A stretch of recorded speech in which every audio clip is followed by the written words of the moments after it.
Hello and welcome to the July edition of the SWA Artist Demo. My name is Jim Stinger and I am the president of the San Francisco chapter of the Society of West Coast Artists. The Society of West Coast Artists, or SWA as it's known in short, is a member-based organization. We rely on our memberships to sustain us and our volunteers. It's totally volunteer run.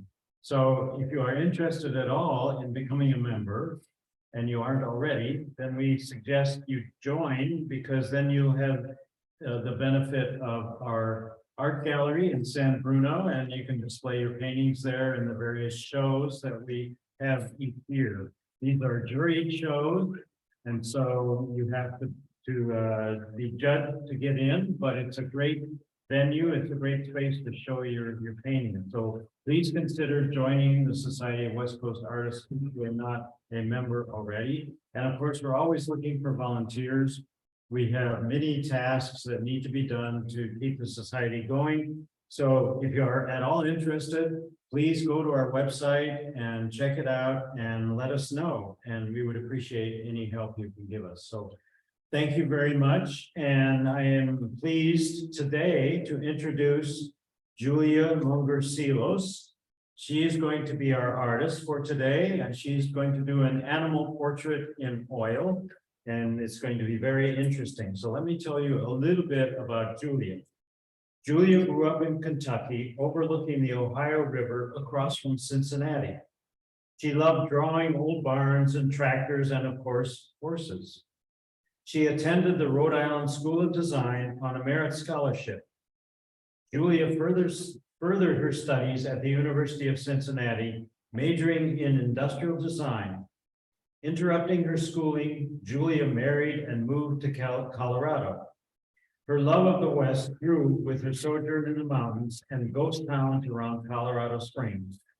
Eventually settling in the San Francisco Bay Area, she continued her art studies and graduated with honors from San Jose State University with a degree in design and illustration. There she studied watercolor with John Obeck and classical oil painting technique with Dr. Raymond Rose. So with that, I'm going to turn it over to Julia and let her tell you more about herself and to show us her technique for painting in oil and animal. Okay, this is a little awkward for me. I'm going to talk into this camera, I think. Yes. So Alla Prima, which is what I'm going to demonstrate, is how I love to paint. It's fast. It's what you pretty much have to do when you're out painting plein air events, which is what I've been doing the last 20 years. This fall, I'll be doing the 5th time at the Grand Canyon, which is a fabulous place to paint. And it's got everything you can think of. People want to know why you're there. Winds, rainstorms. Anyway, it's a great place to paint.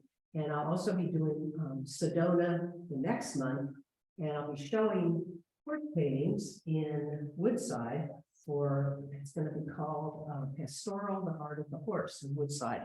So anyway, I oftentimes do landscapes and include the animals. And this is an example of one. This was not plein air. This was from a studio because the animals move too fast. There are people out there that can paint them that fast. I can't. So I have a bunch more examples. If you go to my website, and if you look at the gallery section, there's a whole section of animals and still lifes. So this is another one. Which is very similar to what we're going to be doing today. And I selected the roosters because they're colorful, they've got wonderful shapes to them, and they're kind of fun. Again, Alla Prima means one time. I've got my plein air setup here, which is what I take when I go out and paint. And how I paint at home is pretty similar. I've got a plein air easel set up, and bigger canvases take longer just because you got to cover that much area. So the first thing I did is select my image. It's all cropped, ready to go. The background is pretty boring, so we're not going to worry about it too much. I'll talk about that as we get into it. So what I've done is I have stained my canvas with cad orange. And cad orange gives me a warm background rather than seeing, plain white. So I get a feeling right off the bat for my values. And I also like working when it's a wet canvas. That means I can move things around easier. So I do my drawing with a mixture of alizarin and ultramarine. My two dark transparent colors. I'm mixing a real thin wash. And that's how I block things in. I've already got this pretty much centered how I want it to be on the canvas. And so the first thing I do is figure my top. That's where the rooster's head is going to be, kind of up here. And his body's going to come down here. His leg is about there's center, so it's a little, that's center. So his leg is a little off center here. And I've got him way too high. He's going to come down here.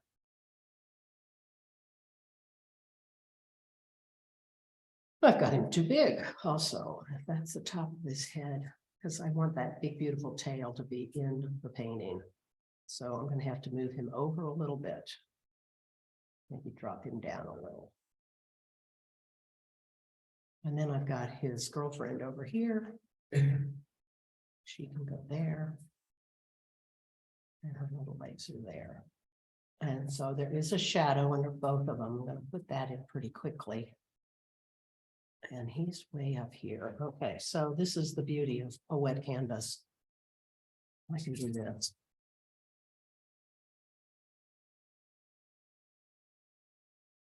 Cool. Yeah. And I do it all just by eye. This shape is probably the most important shape, so I'm going to get that laid in fast.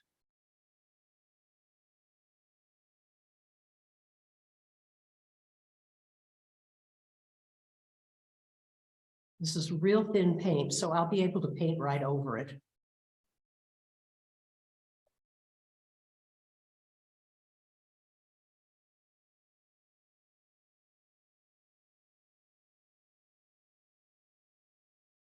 This is kind of weird not having anybody here. Anybody have questions? Ask me something. No? So you just wiped where you had to reposition just with a paper towel? Uh-huh. Oh, okay. Yeah. And so this is really figuring out where everything goes. So that's sort of what I want. I'm not in love with the tail right now, but I can make it up as I go. He might have a shorter tail. My layout here is more horizontal, and I didn't bring a more horizontal canvas, so this is what you get. Okay, so I've got my sketch more or less in, and the next thing is to start laying in my darkest darks. And the mantra is dark to light, thin to thick. So I'm putting in my darkest darks right now. And pretty heavy-handed with it, because it's pretty thin paint.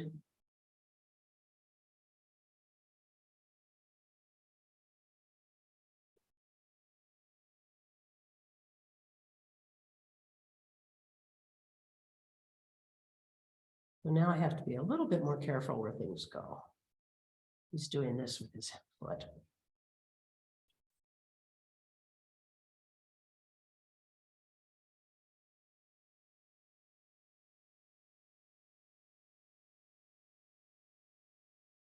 You're using a canvas panel. Yeah. Having a particular I'm sorry? Do you have any particular brands that you prefer? Well, I actually like Utrix, and they don't have them anymore. Surface wise,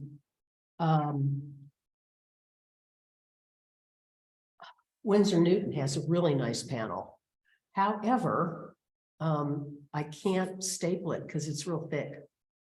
So that's sort of distressing.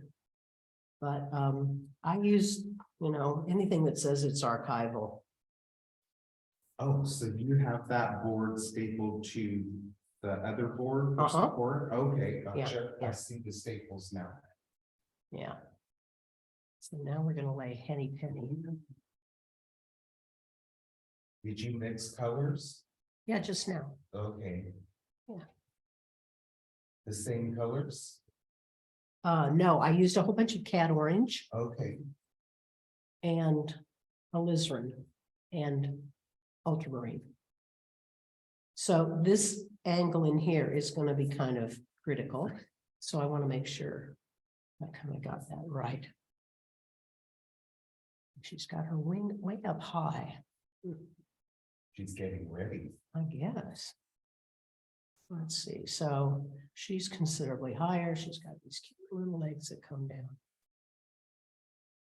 All fading in the stuff.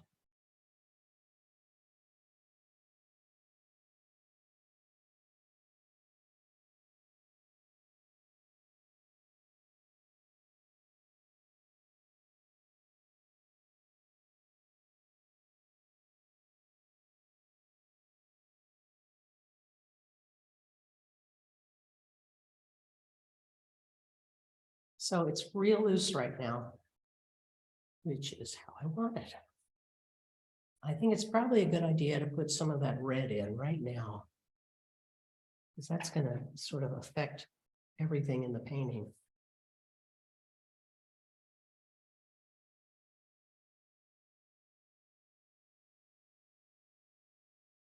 It's interesting how that little bit just made it a rooster, huh? Yeah, It just became a rooster. That's all it took, and we know what they look like. I never get the coxcombs quite right. I always do too few or too many. So we've got, let's see, 4 points. 4. Was that a mixture also? Your red? It's cat orange, alizarin, and that's pretty much it.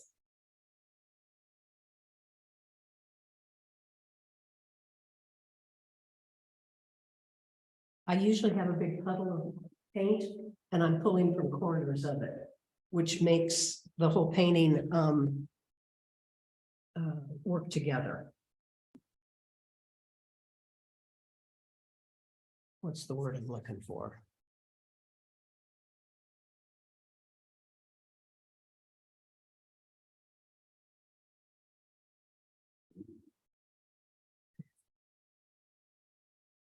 are you still thin or are you starting to build up? I'm making it thicker now. Okay,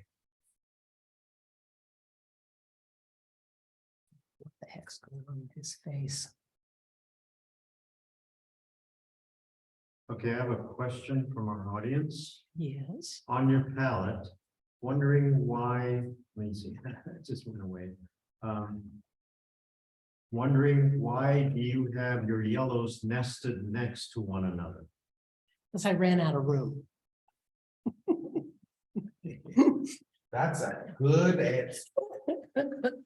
I'm left-handed, so most right-handed people have their white and their lights over here and their darks on the other side. But being left-handed, this is how I do it. Okay, so Just like my color, and I'm right-handed.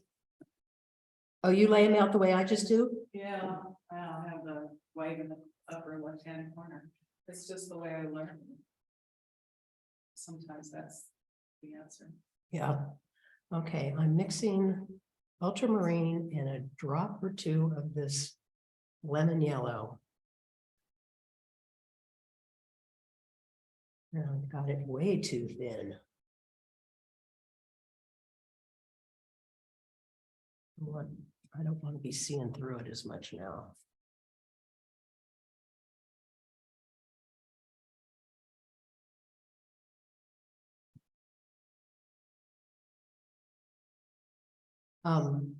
So if there's a frame, I want to make sure that the tail is actually inside anything that might ever be framed.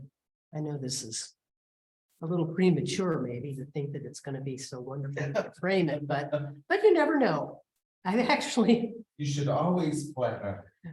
some of my best paintings have been demos. And I think it's because I'm not as worried. I just kind of paint, you know. 1, 2, 3. We're gonna go darker still over here.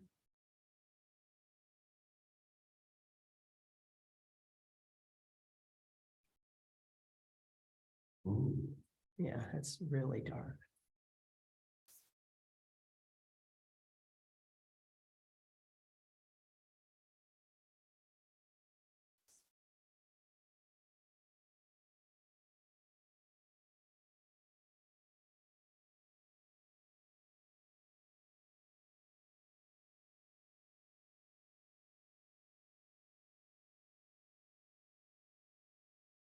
So the edges of his body become pretty important.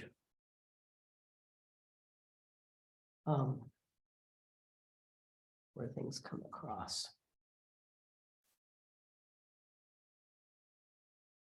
He has so much movement already.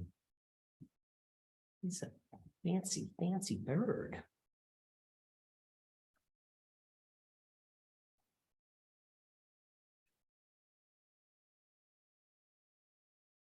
Picking up, my cheater color is Naples Yellow Pale.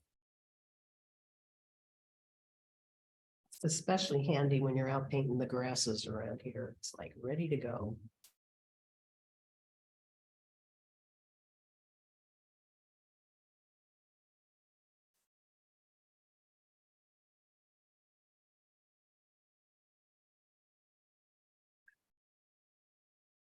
And I have a tendency to just paint with the same brush. I'll switch when I need to do like the sky. Okay, that just went dead on me.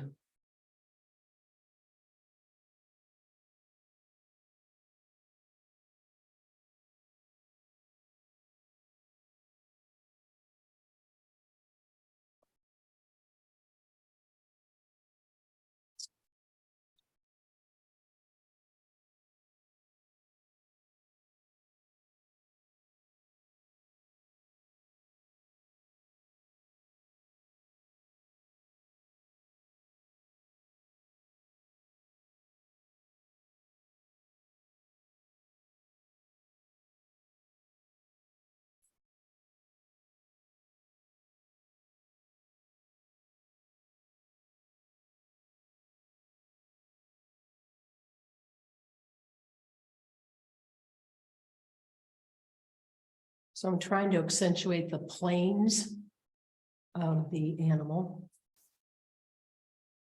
And putting the paint on sort of the way the feathers grow.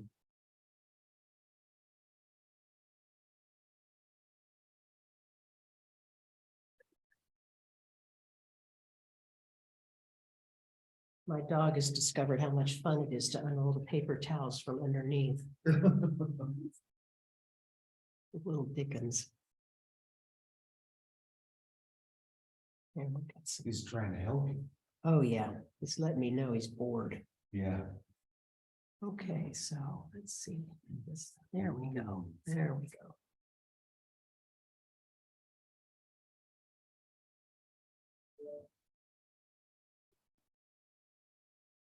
Oh gosh, I've got a message. Go away. How do I get rid of that? There. Go away.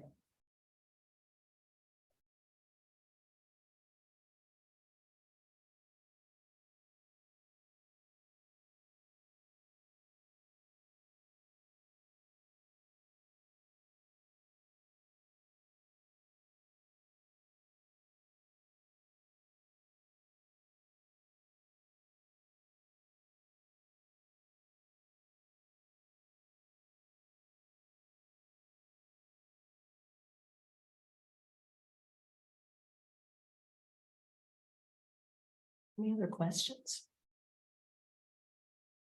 Everyone's quiet on the internet. I guess. Is anybody watching? Yeah, Yes, we have 5 participants. not to mention the, Audience. yeah, by here. Oh. No. And of course, a lot of people will watch the recording afterwards. Oh, Especially as we get summer, people on vacation. now will that be like in YouTube or on your site? Yes, Both? No, No. we have a link on our site, but it's actually on YouTube. I'm trying to remember to send you the link once it's up. Okay. We'll be on our website.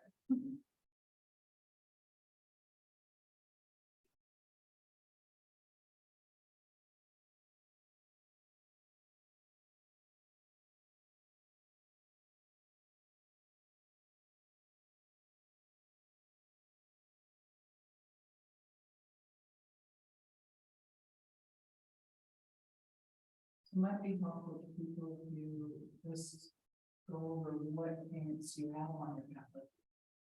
Because every artist has a different. Actually, I had a handout, I think, 24 handouts. They're over there, but I can go through it. So we've got titanium white, Naples yellow pale, lemon yellow, and cad yellow. If you're doing green grasses, this lemon yellow is kind of, you've got to have it. Then I've got cad orange, medium, which I use especially when I'm painting eucalyptus trees. Then there's, I think that's quinacridone, or maybe it's rose madder, which I hardly ever use, but it's on here to do the coxcombs. And then alizarin, ultramarine. There's a little dab here of cobalt blue, which again, I hardly ever use, cerulean blue, and then violet gray, which is a great color. Here, I'll show you. Isn't it neat? ooh, yeah. Ooh, I like violet gray. It's really wonderful. If you mix it with cad orange, you get some really fabulous grays. And I like it a lot. So, and then I've got some chromatic black on here made by Gamblin, which I hardly ever use, but it isn't like lamp black. It won't deaden your painting. It's made with alizarin, crimson, and phthalo green, I think. And it's their mix, and it's called chromatic. It's pretty wonderful. I mean, it's black, but it's not dead. So we have a question. What brand is your Naples yellow? Utrecht. And the other company that makes it that I like is shoot, come on, think of the name. Georgian. If you can find it. I used to get it at University Art, and they don't carry it anymore. You have to buy it online, which is kind of irritating, but.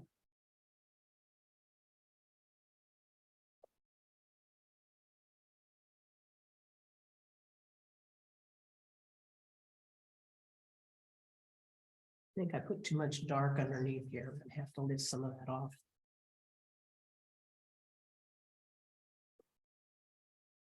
You have a preference on the version. Cheap. I ruin brushes.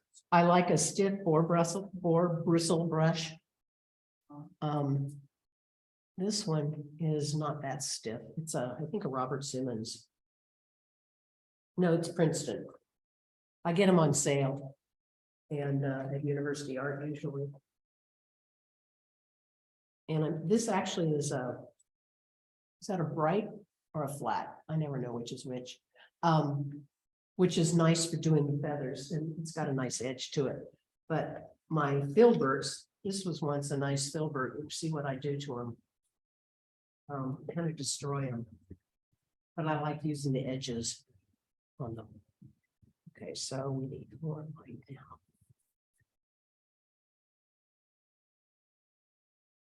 There we go. It was not letting me get that lighter tone on. I overdid the dark underpayment thing.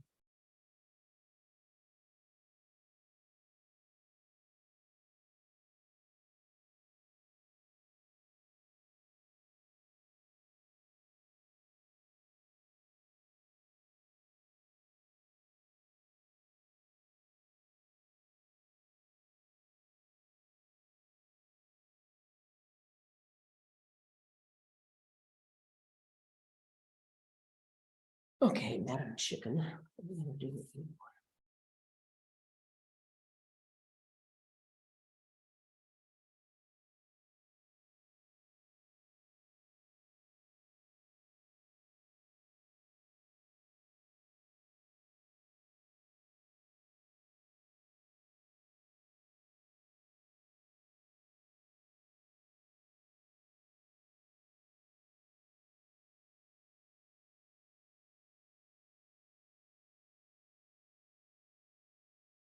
I think maybe I'll put some background in so I know where I'm going with stuff.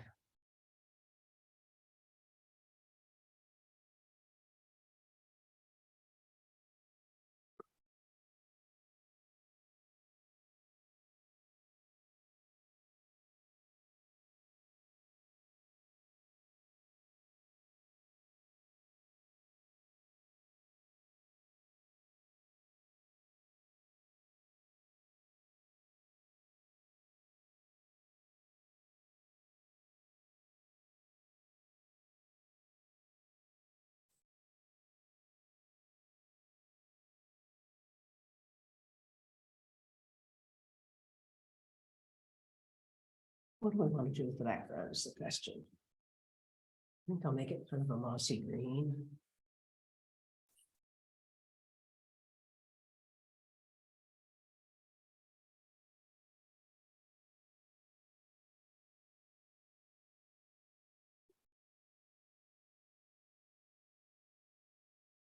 I'm going to connect the two with some shadows underneath here.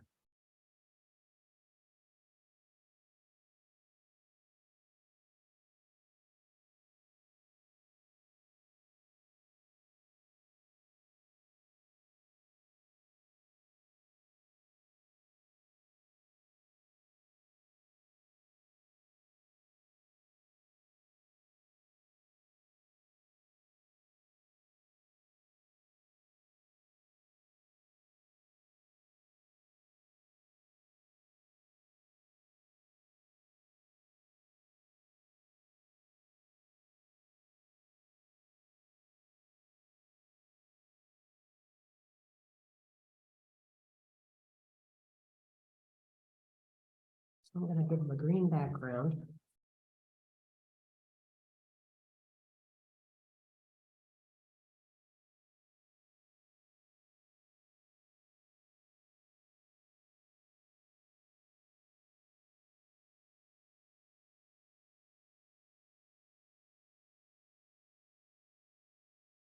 Go again.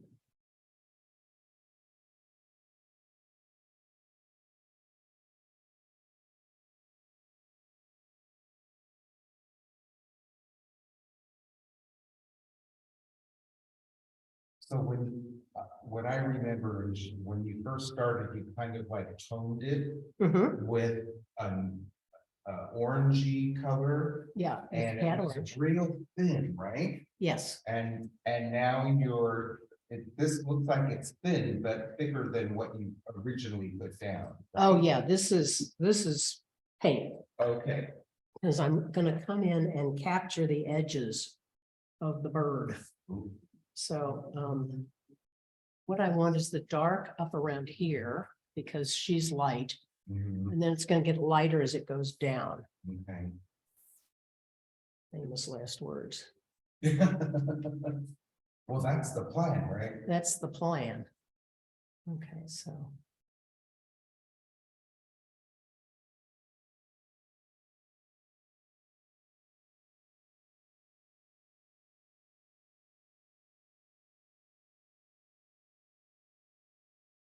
And I want it to look like, scrambled barnyard sort of.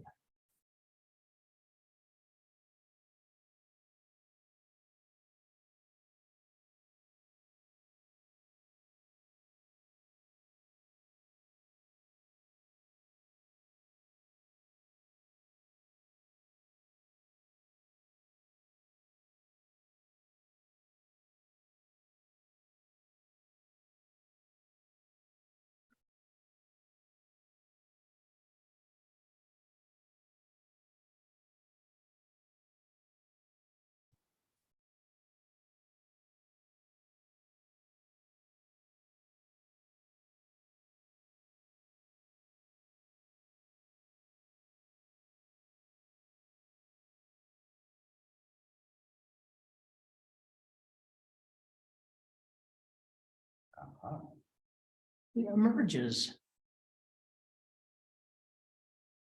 We hope. It's so satisfying watching you move your brush.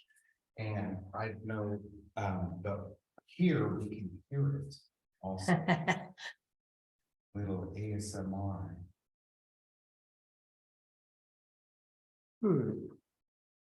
I've moved her down in the painting, which I guess is okay. When you're thinning your paint, are you using turpentine or are you using, let's see, I am using terpenoid. Yeah, and it actually, it isn't terpenoids. It's they've upped their prices so much. And I found a new one called Mona Lisa, I believe it is. And there's an outfit down in Santa Cruz that carries it. And I think Michael's has it now. And I think it works great. I, was dyed in the wool terpenoid painter. And then, and I used to buy the big gallons of it. Well, that's hard to do. I discovered you can't ship it and they don't sell it in California anymore. You can buy gasoline, but you can't buy turpentine.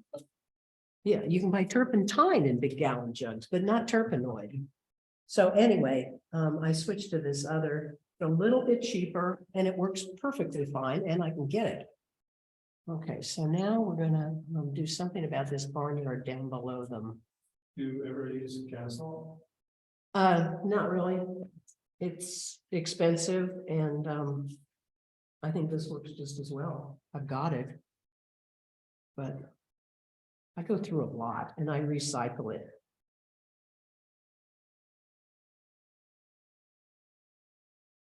Okay, so I'm trying to get a hay color over here. Well, that ain't it.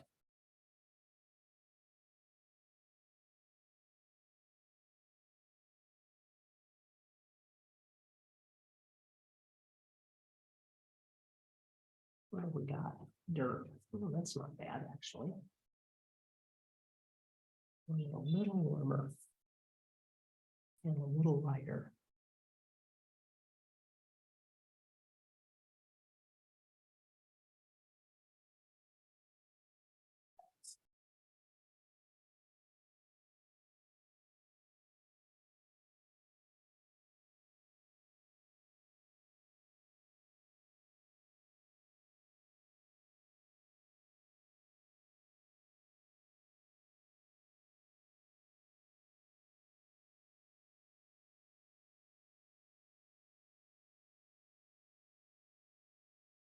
There's a question, do you always use the same palette or change it based on location of motif or motif? If I'm doing gardens, this rose madder, I don't normally use, but if I'm doing gardens, I'll use rose madder. And if I'm doing oceans, I've got some other blues that I don't quite know how to handle. So I'll occasionally try one, but usually I use the same palette. The same colors. Yeah. Because I know how they work. I know what I can expect of them.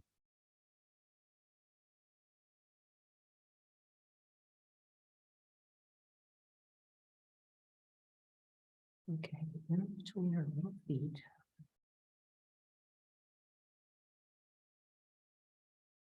And again, when you're out plein air painting, you don't want to screw around with a color you're not familiar with. You want to be able to lay it down and know what's happening. But I did discover bougainvillea, the purple of a bougainvillea. You can't get it with just alizarin.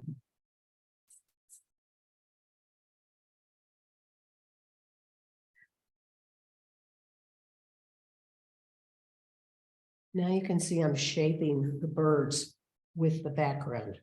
Yeah.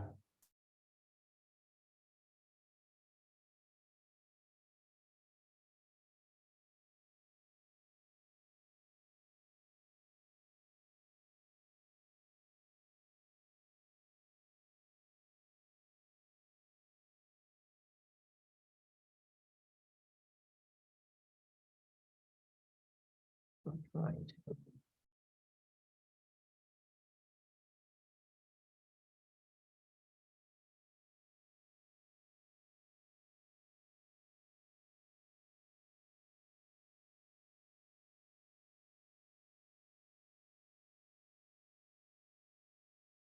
Okay, let's do this tail. Now, if you were doing one of your landscapes with or whatever, are you putting the landscape in first or the horse or cow in first? Or It depends on how big it is and how important it is. If it's the most important thing, I'll put it in pretty early. You know, and I have the space and then start working the landscape around it. Again, I look at the darks, where my darks are. I put the darks in everywhere they are. I had another image I was gonna paint from, but I couldn't get it off the internet fast enough. I just loaded it this morning. And it was 2 or 3 longhorns in a pasture. And I really liked it because it still had a really pretty green landscape. I thought, well, that's be nice, but I couldn't get it off the internet in time to get it on this little iPad. It's probably there now. Let's see how that works.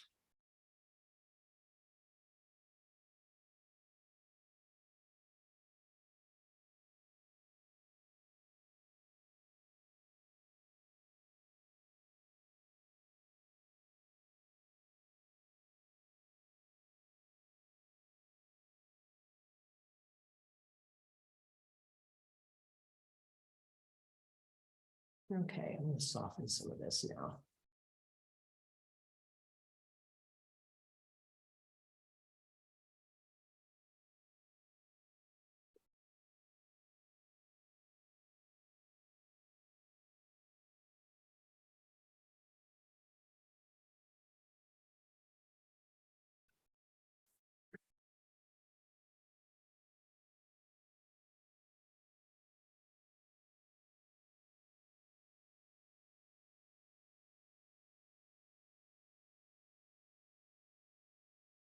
It's making sounds over there. But this is the wind. Did you ask? I hear something over there making sounds. I'm like, what is that? I think it might be the wind or something. I don't know. Oh, okay.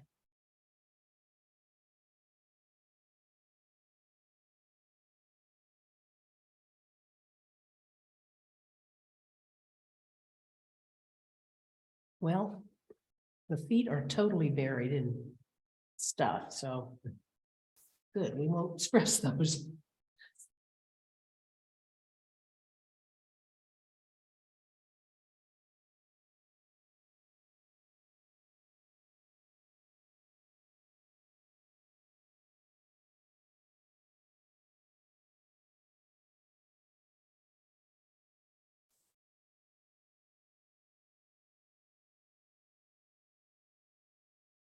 I painted the San Luis Obispo Plein Air Festival years ago. It was a fabulous festival, and there was an artist there whose name I can't remember. She was from Santa Fe, really good, and she has since passed away. And her mantra was, when in doubt, add orange. And I love that because, you know, a little orange can really brighten up things. Of course, she was from Santa Fe, so it made sense that she was adding orange. Oops.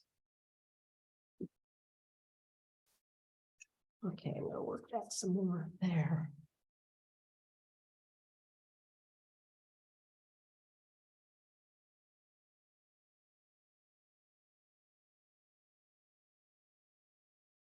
So now, as I get into these lighter colors, they are much more opaque, as you can see.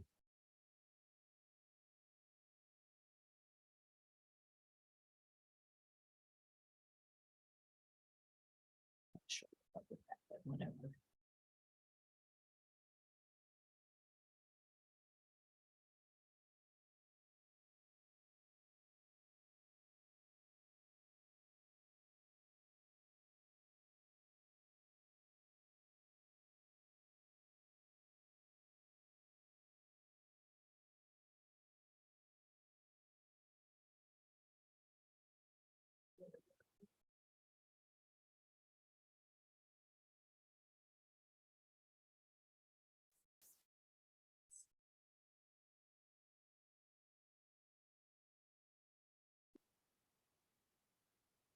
How much time do I have? No. Oh. So I'll drag this out.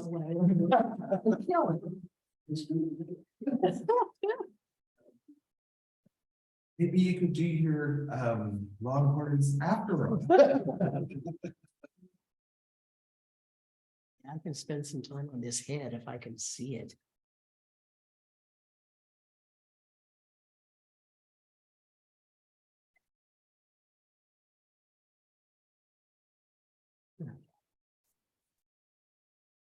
Well, we'll do that. We'll work on the head a little bit.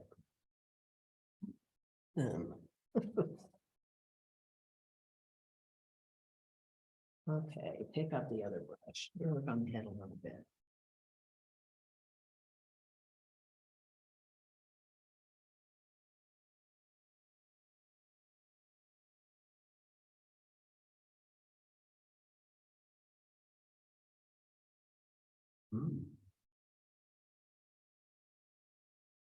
Chicken faces are very peculiar, I think.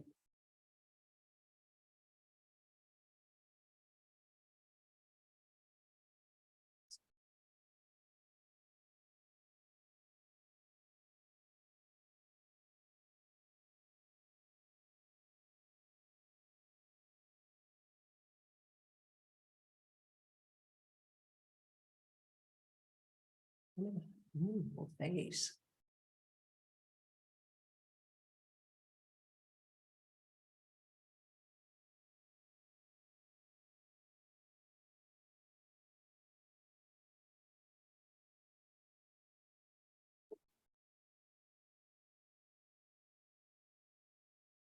When I'm out in the field, I always tuck my paper towels in my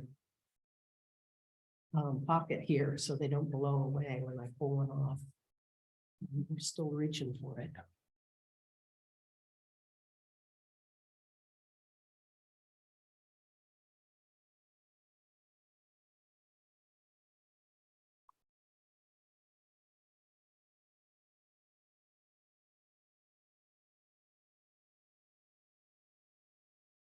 Who wants to paint on Mount Pelican or the Southwest or use travel and paint? You know, I've gone to Easton, Maryland. I did the plein air event there one year. It was 100 degrees every day, Oh. and it was 100% humidity. Oh.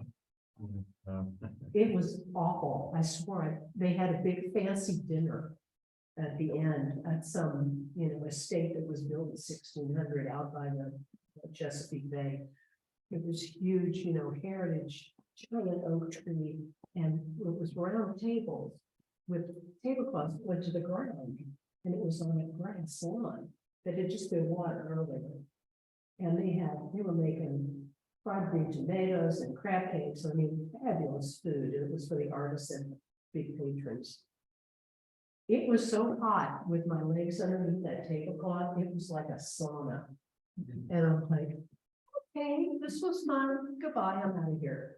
It was just brutal. So anyway, I was supposed to go back to Nova Scotia 2 years ago or 3 years ago, at the beginning of the pandemic. And I was so excited because we were going to get to paint kind of where, Homer and some great painters, had painted on this Nova Scotia coast by the Bay of Fundy, or I don't know. I'm sure I've got it wrong now, but at any rate, I was so looking forward to it. And of course, the whole thing went online. Yes. And we were supposed to set up a camera and do a live Zoom, and I'm like outside in the wind, and I couldn't make it happen, and I didn't have anybody to hold the camera for me. So I painted outdoors and I took pictures of it as it was progressing, and I sent them like 30 shots so they could link them together. But I really wanted to do that one and I didn't get to. Let's see, where else? And then I painted, Colorado. I did a wonderful event up in Washington State, right across from Vancouver. And it was gorgeous when we got there. And this was 3 years ago, I think, maybe longer. Anyway, there were fires in Canada. And the smoke came in and we couldn't see anything. Oh, It was beautiful the day I got there, and then it all went to hell in a handbasket, as they say. I did enjoy painting there. So that was sort of fun. There's an event up on the Columbia River that I'd actually like to try. Because of course you cross the Columbia getting up to you know, where I was painting in Washington, and I would like to go and do that one. Okay, so gotta get that bright red somehow. Sure this is gonna work. We'll try that. I have a question. What's your funniest plein air experience? Maybe more than one? Oh, well, there's the time the wind picked up. The wind is what gets you. I was painting down in Pacific Grove out by Asilomar, painting the wonderful little lighthouse. I forget what that lighthouse is called. And I was on the dunes and it was sunny and nice and painting, finished a real nice little painting and the wind picked up. And boy, it picked up. And I was using a French easel and I turned around to put stuff away. The entire French easel blew upside down. This thing is like 20 pounds. I had just loaded my palette with all new paint. So it was like $100 worth of paint. Picked it up and threw it. And my nice little painting went flying. And I picked up the paint. I was yelling profanities. There was a nice family there. They must have thought, you know, let's get out of here. There's a crazy person. I picked up the painting because I really liked it. I was happy with it. The wind picked up and took it out of my hands a second time. It went down in the sand. So I took it and put it in the back of the car and cleaned off my palette and didn't touch the sand. so you just left that on? the You paint? leave it on there and it finally dried. 1, 2, 3, 4. 1, 2, 3, 4. Okay. And it dried. And I just flicked it off. It went away. And it's one of my favorite little paintings. But you can feel the texture of the sand in it. Of course.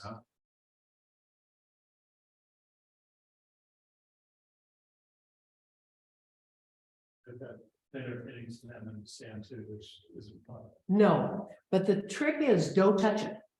Just don't touch it. Let it dry. And I painted the Grand Canyon and it was a similar kind of thing. I didn't drop anything.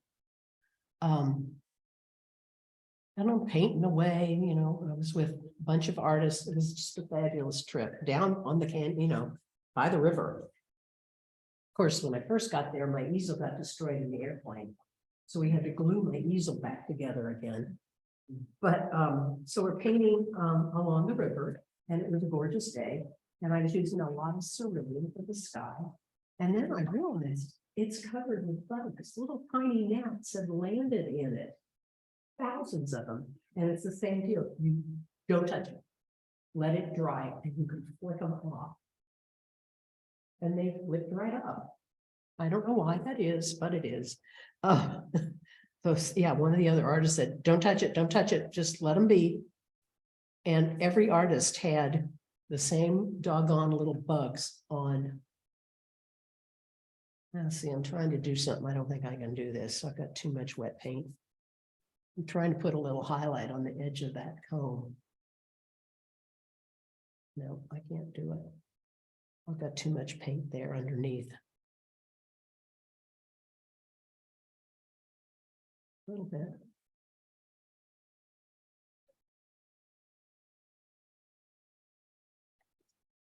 If I treated my brushes better, maybe I could do this, but. Okay, first we're gonna make the dark back behind.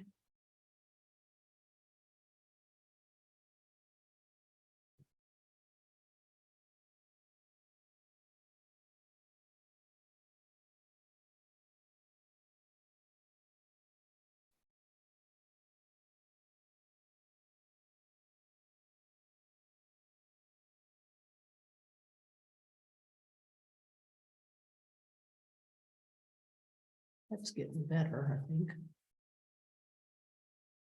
The shape of it.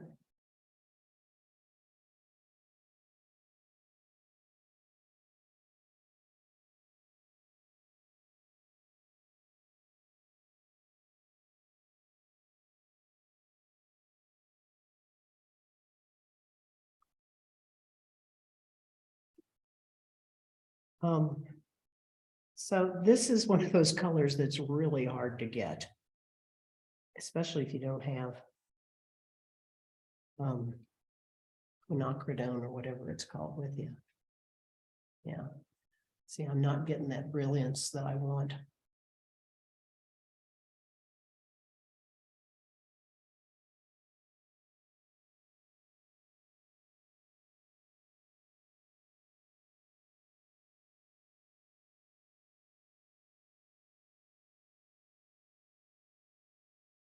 I don't know, maybe I'll be able to with another brush. There's a highlight of a white on the top edge there that I'm trying to get and I'm failing miserably. I don't have a brush that's gonna let me do that, I don't think. Okay, so let's see.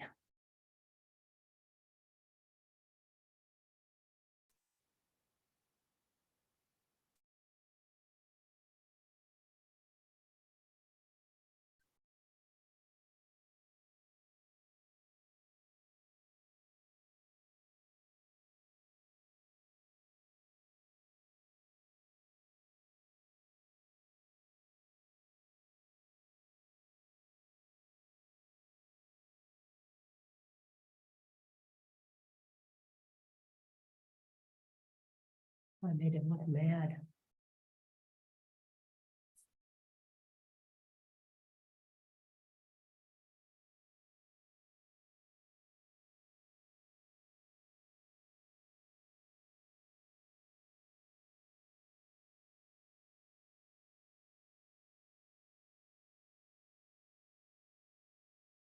That worked better.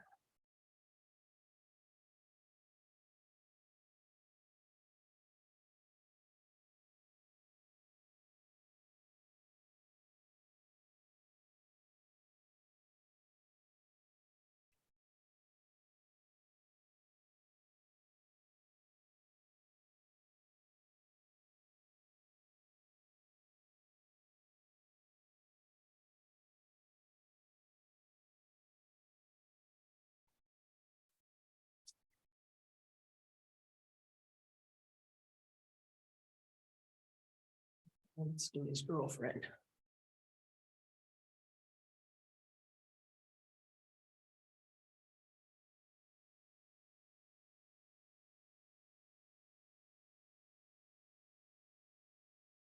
Lifting up some paint here. I'm lifting up some paint up here. She's got. There, that's better. Better shape.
Put you in there.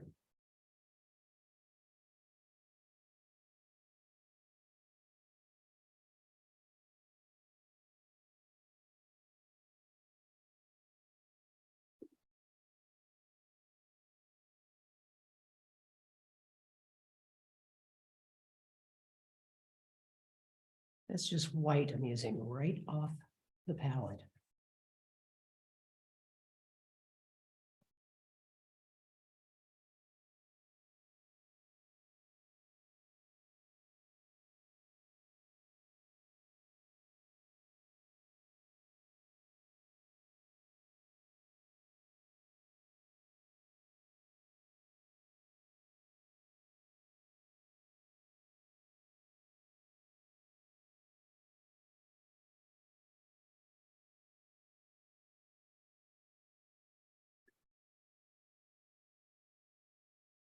I'll put some color back on.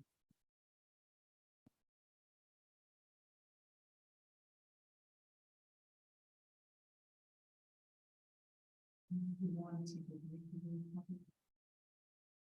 Me? Nah.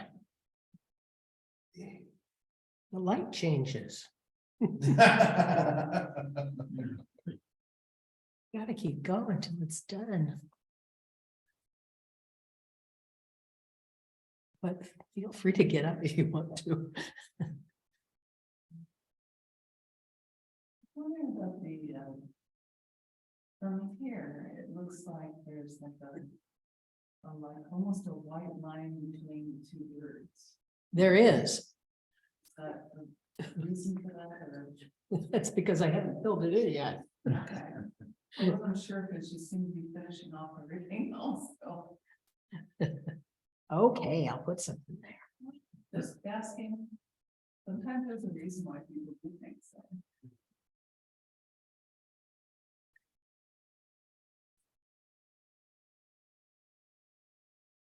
There, are you happy now?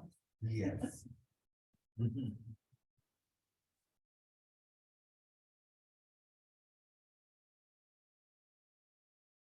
So he's much higher than my, the photograph I'm working from, which is fine. Yeah. Yeah, nobody's gonna know. He's sort of the main character. Sorry, girly. It just looks smaller and just fun.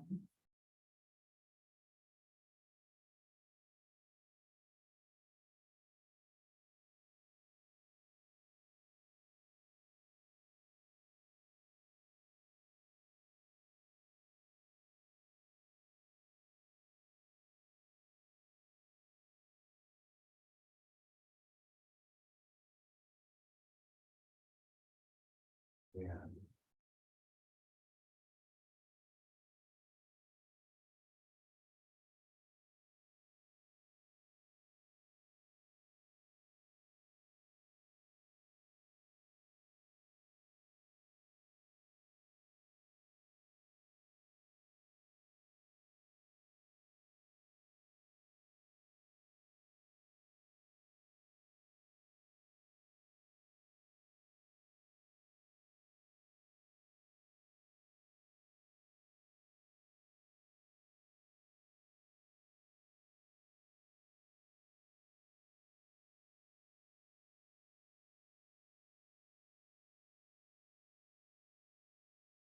Yeah.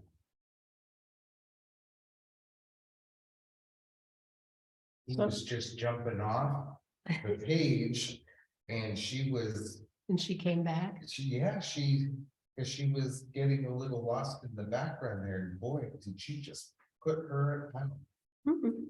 or put her in. Yeah.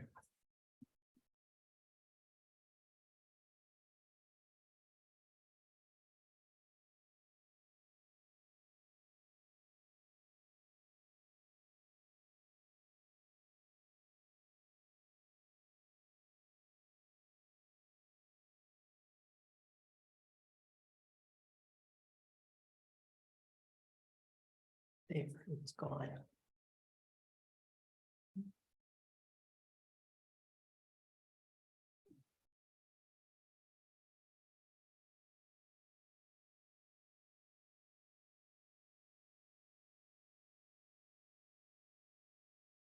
Guess I have to do something with her face too, don't I?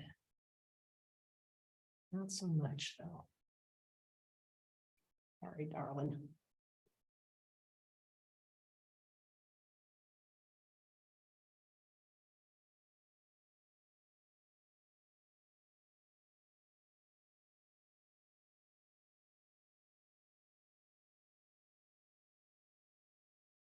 So there's a lot of mixing going on right on the canvas. So I've got these piles of paint here, which I keep going back to. On the canvas sheet? No, right here Oh, okay. on my palette that I keep going back and using. Now, let's see if we can get her little box tone to come up nice.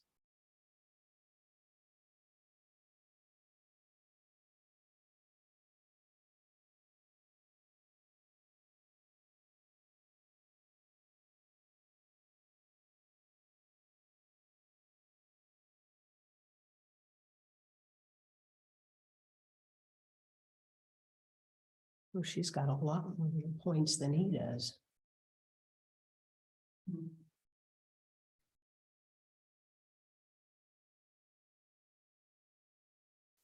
But I don't want to overdo her.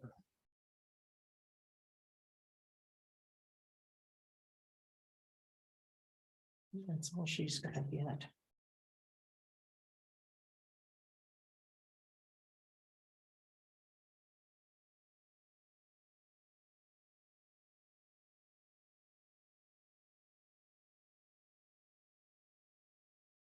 I can't even begin to see what her face is doing here.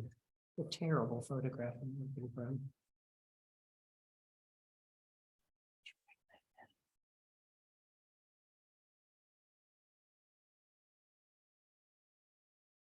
She reads well. Hmm? She reads well. Well, that's what's important.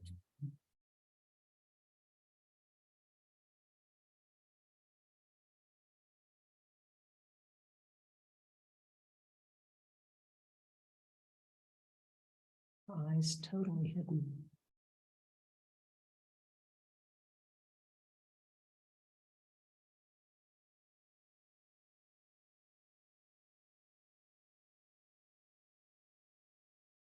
Uh-oh. Time's up. Am I supposed to stop now? No.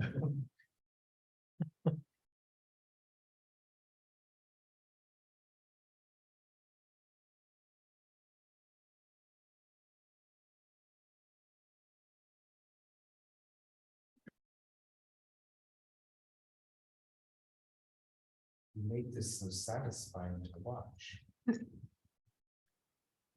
Paint. At least you're not watching it dry yet. What's that line about? It's boring as watching paint dry.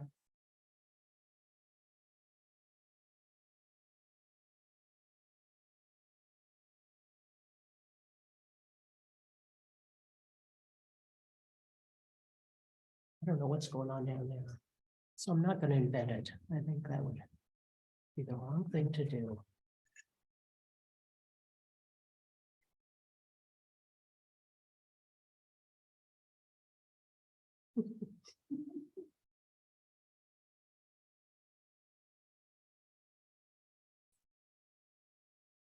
Okay, let's put a little color in his body.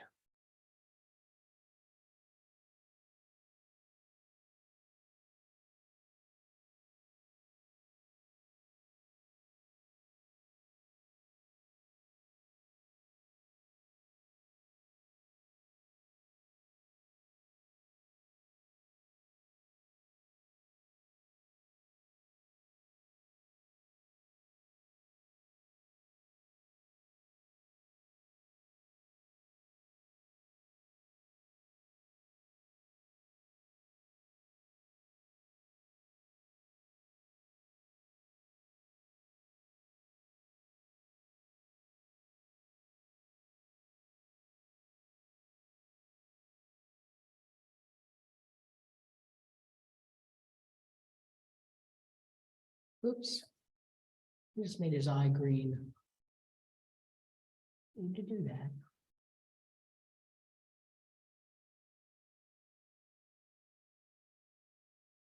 Okay.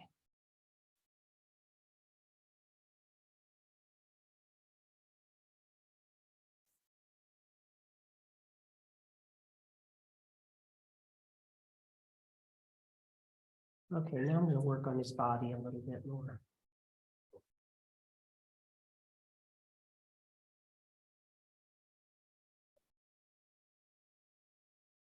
Reaching in there for my paper towel.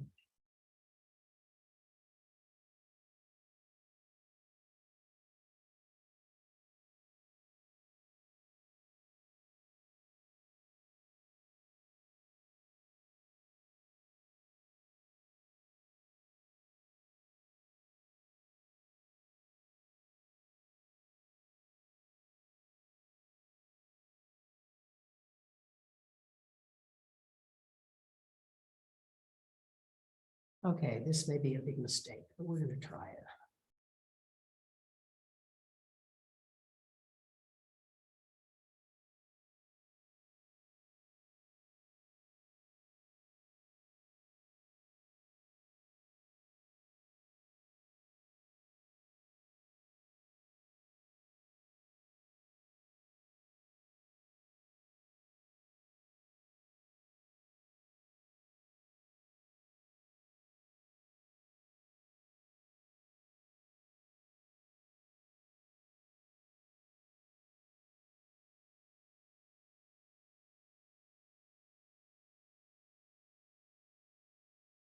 Oh, I think I like that there.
Fancy this guy up a little.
So I'm using really thick paint now.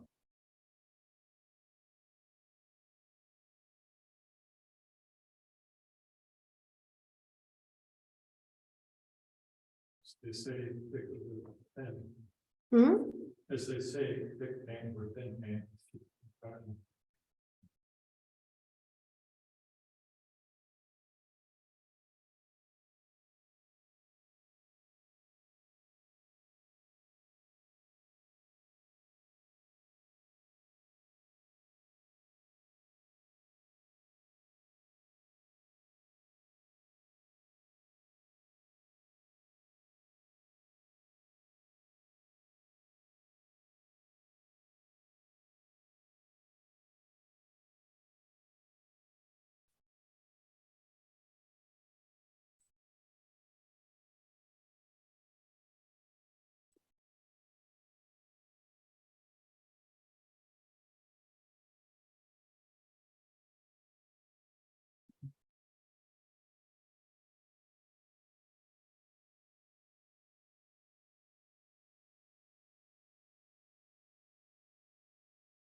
Yeah, those darks back in again. Make it punch a little bit more. So I kind of go back and forth, working the whole thing. Yeah.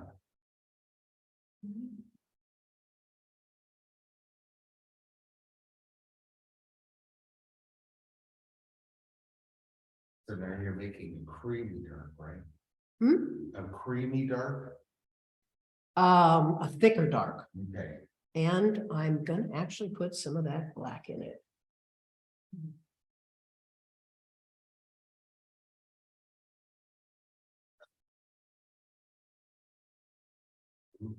See how black that is? It's real black.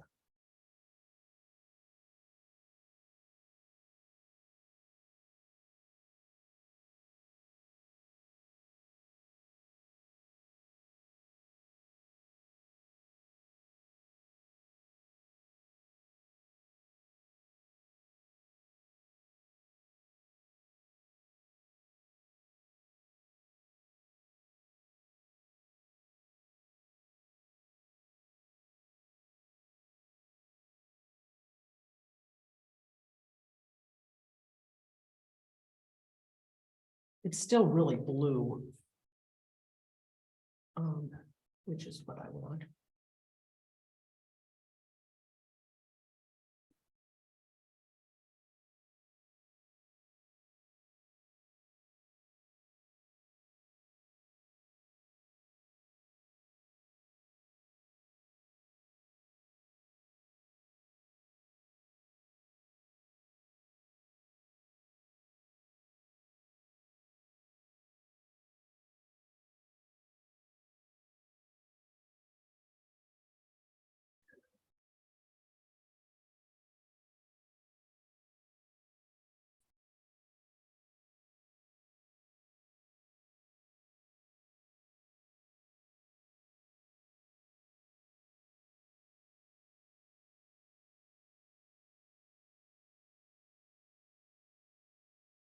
I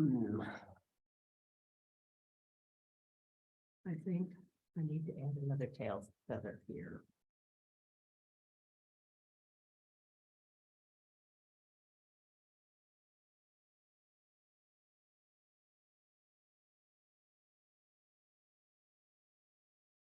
I'm inventing.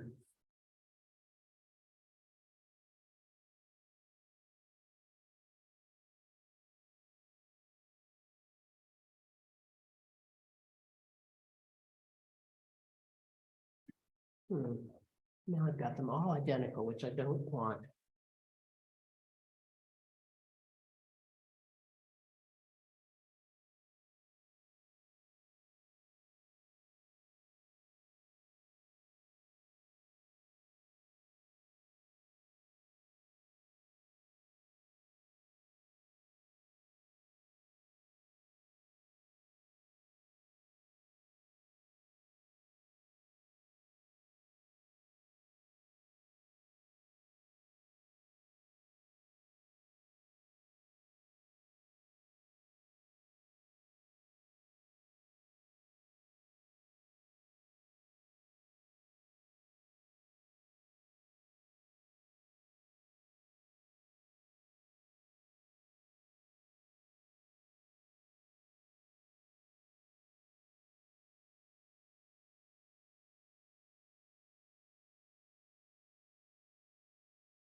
So I got rid of it.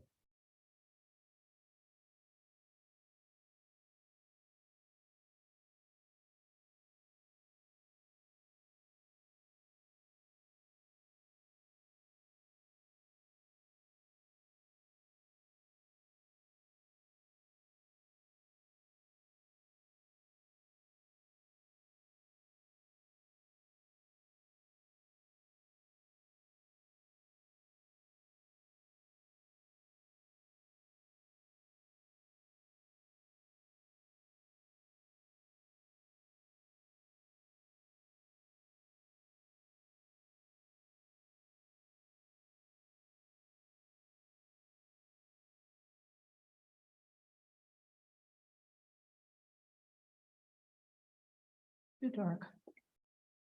Too much, too dark.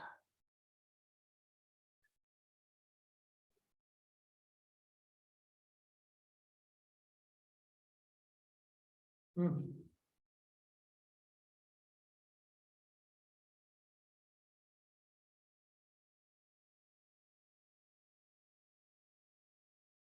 I think I'm just about done here.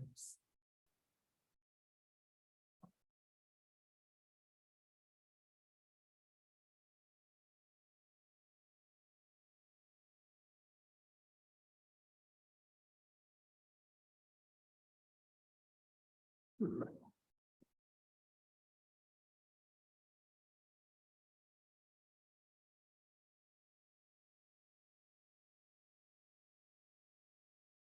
You need some more blue here.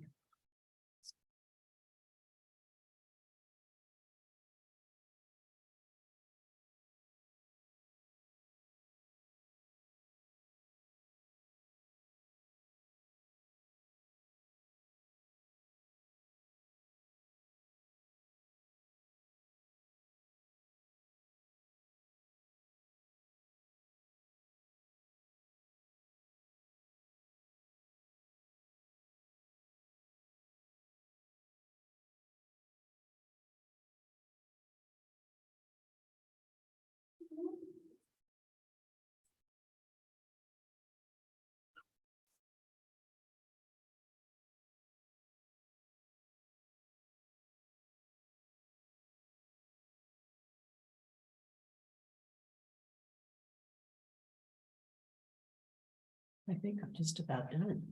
Yeah. I mean, I can keep screwing around with this forever. How do you know when you're done? Well, when you're outside, the light changes, so you have to leave. When you're inside, then you step away, come back and look at it and figure out, okay, what's happening? I'm not in love with this eye yet. Right. I hesitate to do this, but I'm gonna grab a smaller brush if I got it. I think I have one. This is how you can really ruin a painting. Well, and grab the little tiny brush. When I know better. Okay, let's see if we can get.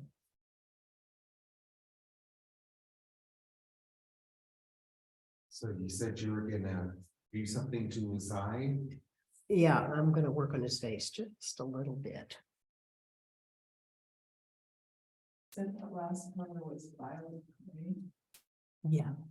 Who was it? What? Georgian. And I think Utrecht makes it also. Okay, let's see if we can get that right. No. Well. Sort of.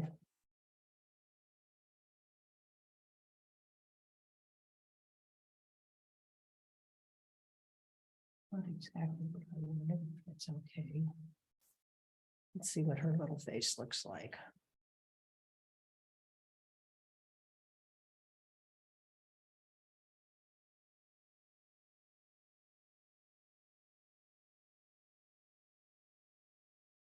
Yeah. It's working.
So I'm just pushing paint around here.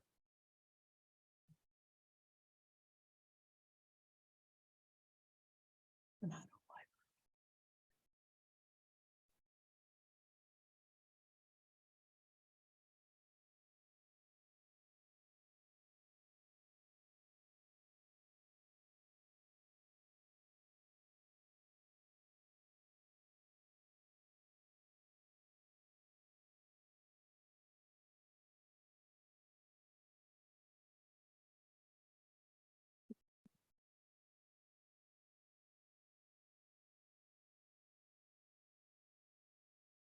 It's better.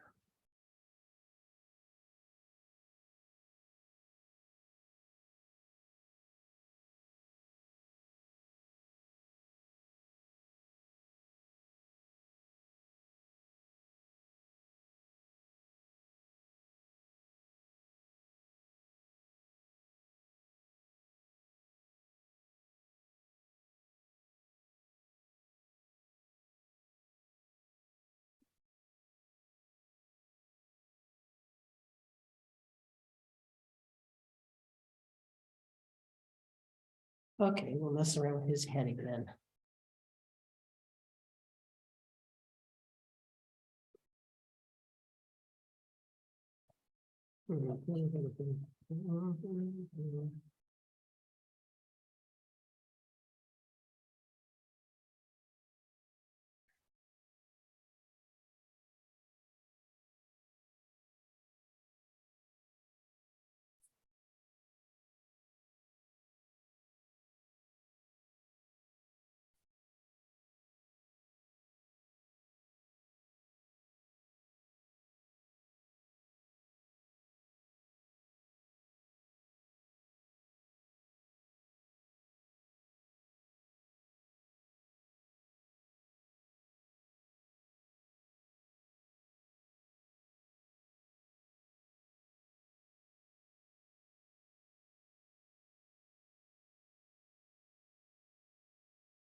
I need to stop because I'm getting really muddy colors here. Really muddy. And I don't know it.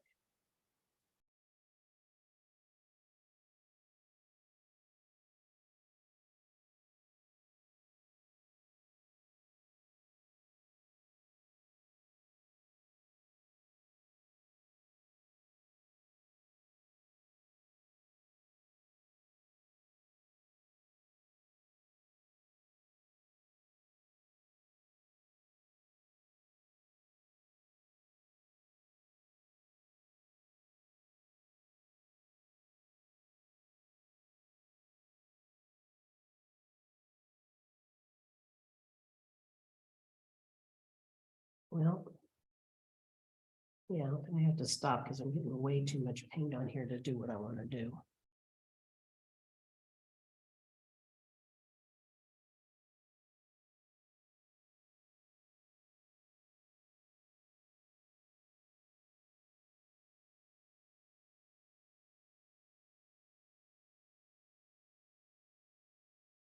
Have any of you guys ever raised chickens? Mhm. I have. And what's the deal with their heads? And you know, you never see a chicken that has the same head. Really?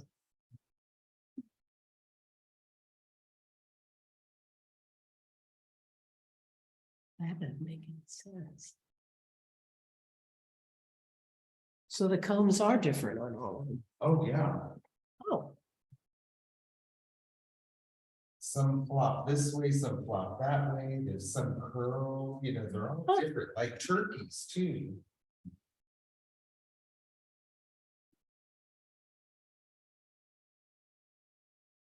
I stayed with a couple in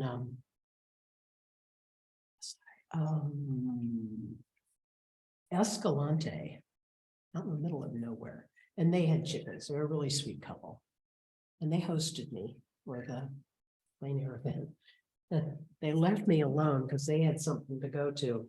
No TV or anything. It's just me and the two bulldogs who were a riot. Big lazy guys that, you know. Anyway, they had chickens. And I didn't know about chickens much. And I'm sitting there kind of, checking my emails or whatever in the evening. And I hear this awful wailing sound out on the front step. I'm like, what the heck is that? And the dogs were crazy and like, okay, shall we open it? It's not a coyote because this is out in the middle of nowhere. Right. And I opened the door and look around the side and there's a chicken. One of their chickens didn't get put back in the coop at night. And it was all worried and all upset and just a mess. It was a little black chicken. And I'm like, okay, honey, come on, I'll put you where you belong. So I picked her up. She let me. And I put her back in the, the area where the chickens were supposed to be. And they came home and I told them what had happened. They go, it was the black one. She let you pick her up. And I'm like, yeah, she was real soft and fluffy. She was really nice and kind of happy to be picked up. It's the first time any human had ever picked her up. Wow. She really She was really worried did, yeah. and she needed help and she let me know it. So that's the one and only time I've picked up a live chicken. Well, now I've overdone that, haven't I? No one surprisingly passed me in the rooster once. Oh, I wasn't expecting it. I was surprised, heavy there. Very solid. Yeah. Well, when you go to Hawaii, there's a couple places where they have the big gorgeous macaws and they want to put them on you. And I'm like, I don't think so. Let's see. I'm still not happy with my red, but I think we'll put in some more of that dark green around his head and see if I can fix it.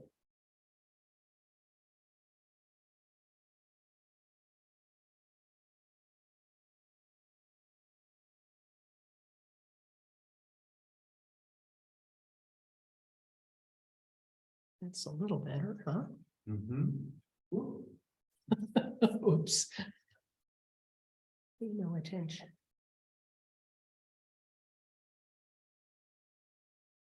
There, I think that looks better. Yeah. Okay, and I'm not sure what's going on up here. I think just about, anyway. Yeah. So I like having sort of an indication of, grasses and stuff back behind. Not that it really demands it, but I think makes it a better painting. Oh, her little face is getting lost over here, isn't it?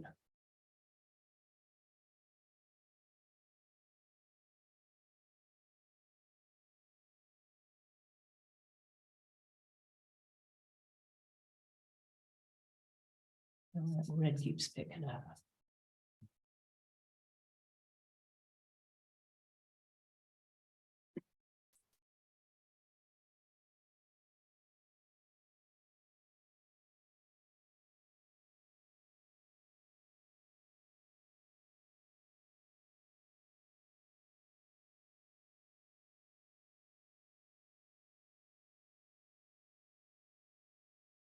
Okay, there I put the little dot in his eye.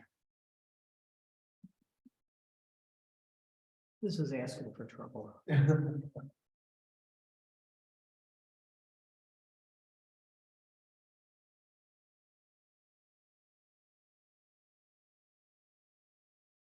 Well, it's not quite where I wanted it, but at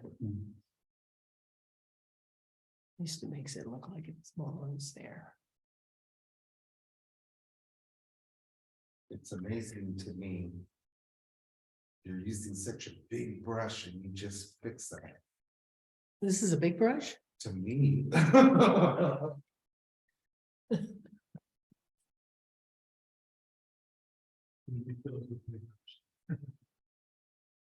Okay, we're gonna put some more light up in his comb because we've got time. All I can do is screw it up, right? It's awfully dark. I wanted it that brilliant, and that is a really hard color to get. Let's try it.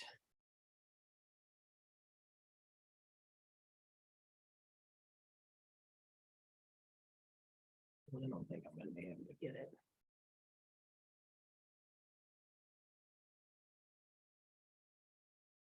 I can get the brilliance, but I can't get the red. I don't even know, quite frankly, what I used to get it.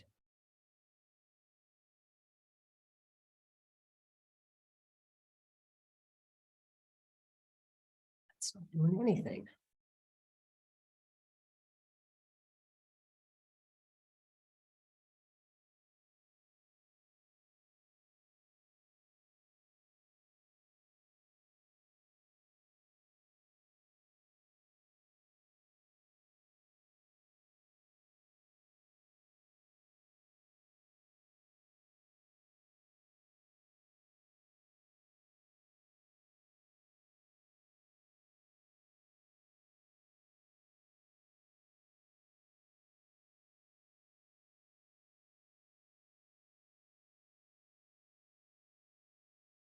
Mean looking rooster. Yeah, he just got really mean, huh? Yeah. Looks proud. Looks wet. Proud. Showing his feathers. See, I can get a brilliant orange, but I can't get that hot red. I just can't get it. Yeah, he did get mean looking, didn't he? Well, they can be kind of stinkers. I'm gonna soften that top, because that's gross.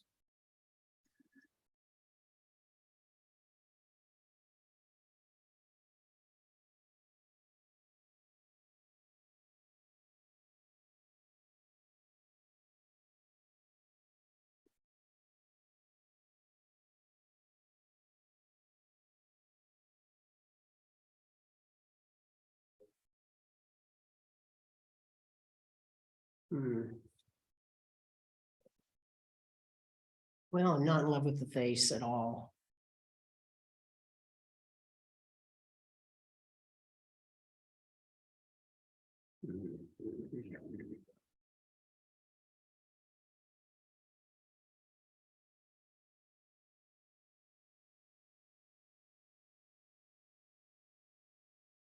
Comments.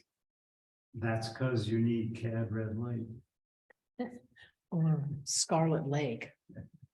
Oh, big. Yeah, Scarlet Lake would do. I think. So that was from the peanut gallery, huh? Mm-hmm.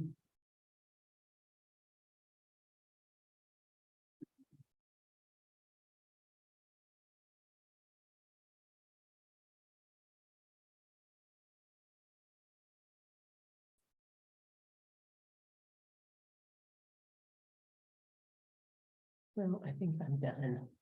Yeah. I think I'm done.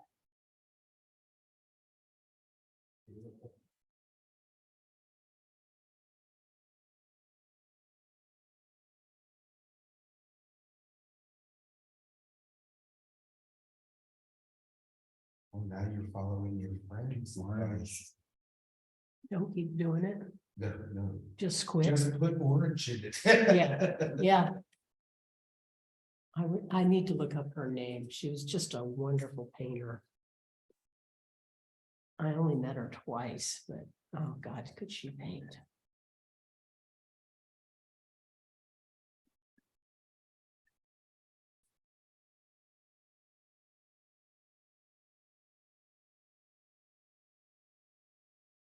Yeah, I can't get it. It's just, No, I think your pen is perfect. I can't get that red.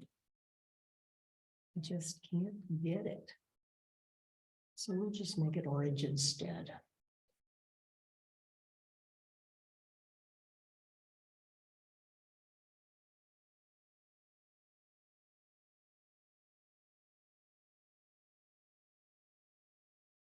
Okay, any other questions? See, there's some orange. Nice. Thank you. I think next time I'll pick an image that I've got a better head on, so I know what the heck I'm doing here.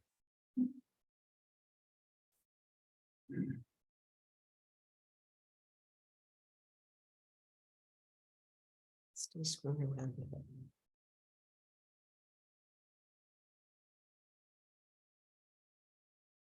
Maybe that's enough.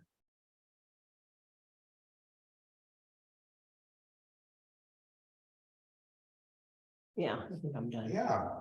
Yeah, great. Thanks. Video doesn't do it justice. That's something like that in person. Yeah, Absolutely. I do like having it on the screen where you can, zoom in so you can see. What I'm doing. Yeah, however, this, well, So my palette is plexiglass. I'm gonna tack plastics and take the wooden palette that comes with the French easel. And have them cut a piece of plexi that matches the outside shape. And I bungee cord it on, so if it was glass, which I know a lot of artists like to work on, it would snap, so this works great.